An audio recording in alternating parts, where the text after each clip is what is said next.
Hello friends, today we want to talk about the mental disorder of narcissism. How is a narcissistic personality formed? What happens when a person becomes a narcissist? Roots of narcissism, usually. Narcissists use negative energies to advance their goals. One of these negative energies is excessive humiliation. When a person is humiliated repeatedly throughout their life, they use the defense mechanism of reaction to deal with this feeling. This means they try to show themselves as the best in every field to cover the wound caused by humiliation. However, in reality, no one can always be the first in every field. But narcissists do not accept this fact, because the main root of narcissism is escaping from the feeling of inferiority. In addition to inferiority, which is the main root, 4 other negative energies also play a role in the formation of a narcissistic personality. 1. Intense competition. Since no two people are completely equal, absolute competition between them is meaningless. But the narcissist is constantly trying to be superior to others. 2. Constant comparison.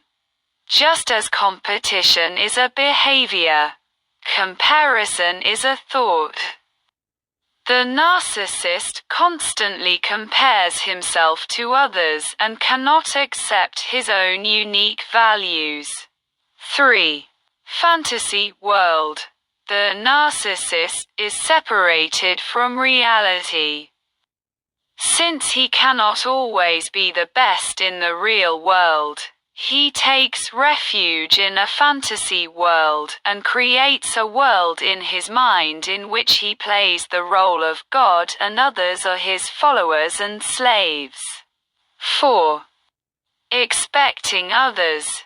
The narcissist believes that others must serve him, even if he does nothing for them. He sees himself as a savior and expects others to spend everything they have on his satisfaction and happiness. Treatment of narcissism. Personality disorders, including narcissism, are usually accompanied by the person's awareness of their problem.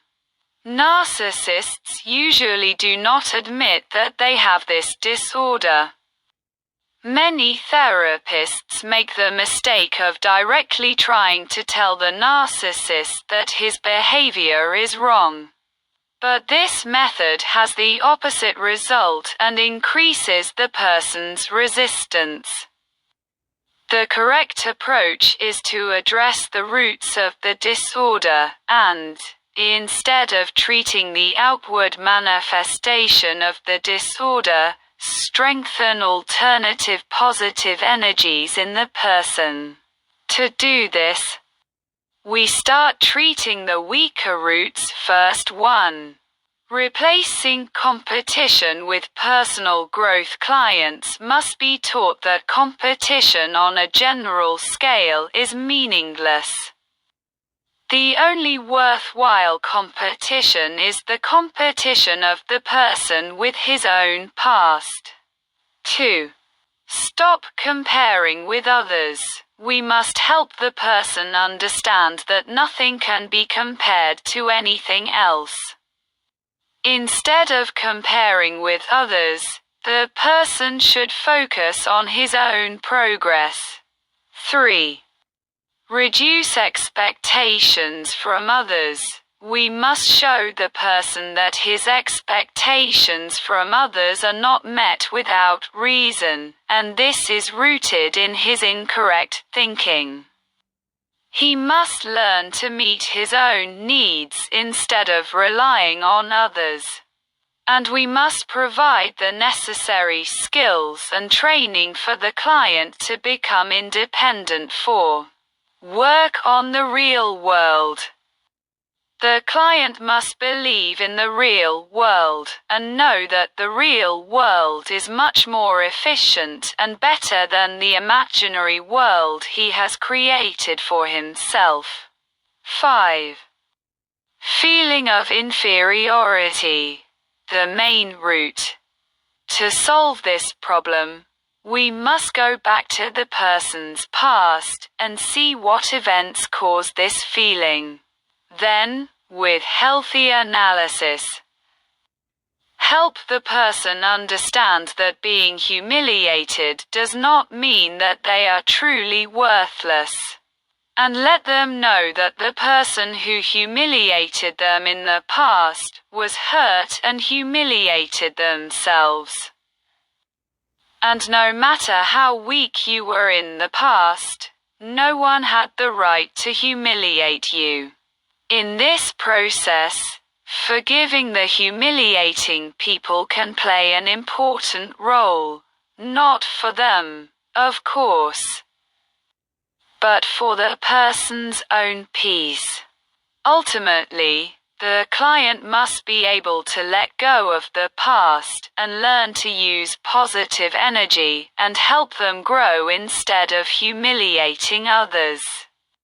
Because then others will be more receptive to them and more interested in connecting with them in the future and helping them.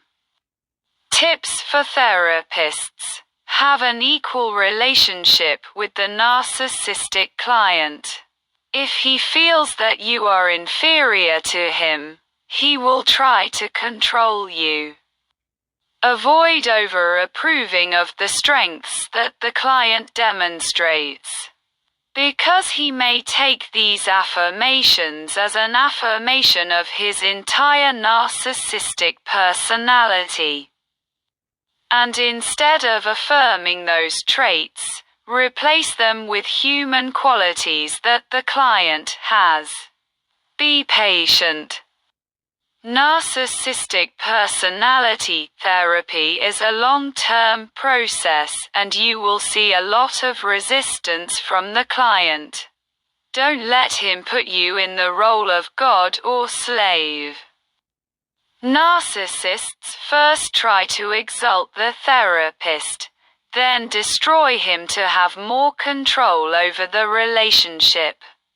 Ultimately, unconditional kindness and acceptance, along with maintaining authority, are the main keys to treating narcissists. Thank you for watching this video.